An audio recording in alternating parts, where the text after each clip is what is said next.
এলেন, খেললেন, জয় করলেন, কেঁদেছেন আর নিজের খুশির কান্নায় কাঁদিয়েছেন কোটি কোটি আর্জেন্টাইন সমর্থককে। 2014 বিশ্বকাপের ফাইনালে ইনজেকশন নিয়ে খেলতে চাইলেও কোচের মন জয় করতে পারেননি ডি মারিয়া।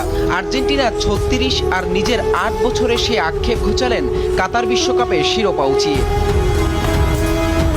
প্রথম গোল আসে তার বদৌলতে, দ্বিতীয় গোলটা নিজে করে চোখের পানি যেন আটকাতে পারছিলেন না। এরপর 63 মিনিট 54 সেকেন্ডে কোচ তুলে নিলেন ডি মারিয়াকে। এরপরই খেলার নাটকীয় এক মোড়, যে নাটকে খেলা গড়ায় পেনাল্টি অবধি। ডি মারিয়া বাকিটা সময় ছিলেন মাঠের বাইরে, তার অভাবটা যে হারে হারেই টের পেয়েছে দল। ফ্রান্স কিংবা আর্জেন্টিনা, প্রতিটা গোলেই কেঁদেছেন ডি মারিয়া। তিনি যেমন কেঁদেছেন, তেমনি কেঁদেছেন আর্জেন্টিনার কোটি কোটি সমর্থক। 2008 অলিম্পিকে আর্জেন্টিনার জয়ের নায়কও ছিলেন তিনি। তার গোলেই আর্জেন্টিনা সেবার স্বর্ণপদক জয় পায়। 2014 বিশ্বকাপে ইনজুরির কারণে খেলতে পারেননি ফাইনাল।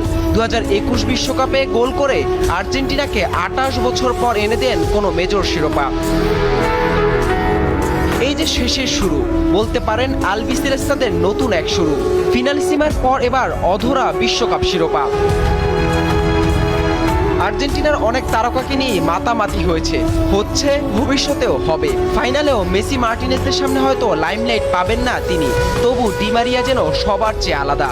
তিনি এক অদম্য যোদ্ধা, তিনি স্বপ্নদ্রষ্টা, তিনি আর্জেন্টিনার ইতিহাসের অন্যতম এক নায়ক।